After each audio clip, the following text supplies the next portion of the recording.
গাজায় যুদ্ধ পরবর্তী অস্থায়ী শাসন ব্যবস্থা নিয়ে যুক্তরাষ্ট্র ও ইসরায়েলের সঙ্গে আলোচনা করেছে সংযুক্ত আরব আমিরাত। বিষয়টি সম্পর্কে অবগত বেশ কয়েকজন বিদেশি কূটনৈতিক ও পশ্চিমা কর্মকর্তার বরাতে এ তথ্য জানিয়েছে বার্তা সংস্থা রয়টার্স।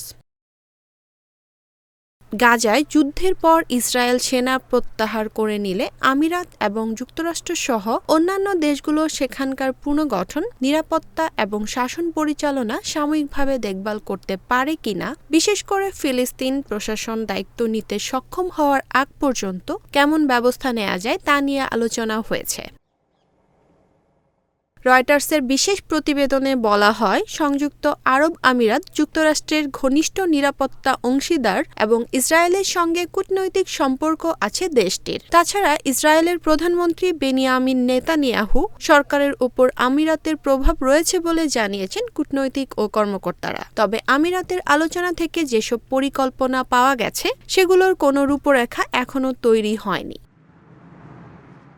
আলোচনায় আমিরাত যুদ্ধ পরবর্তী পরিকল্পনায় একটি স্বাধীন ফিলিস্তিন রাষ্ট্রের অধীনে গাজা, পশ্চিম তীর ও পূর্ব জেরুজালেম শাসনের জন্য ফিলিস্তিন কর্তৃপক্ষকে পুনর্গঠন করার বিষয়টি অন্তর্ভুক্ত রাখার প্রস্তাব দিয়েছে। তবে প্রকাশ্যে এই প্রস্তাবের বিরোধিতা করেছে ইসরায়েল। কাজেই গাজার যুদ্ধ পরবর্তী কোনো পরিকল্পনা সফল হওয়ার জন্য আরও আলোচনা প্রয়োজন বলে মনে করেছেন বিশ্লেষকরা।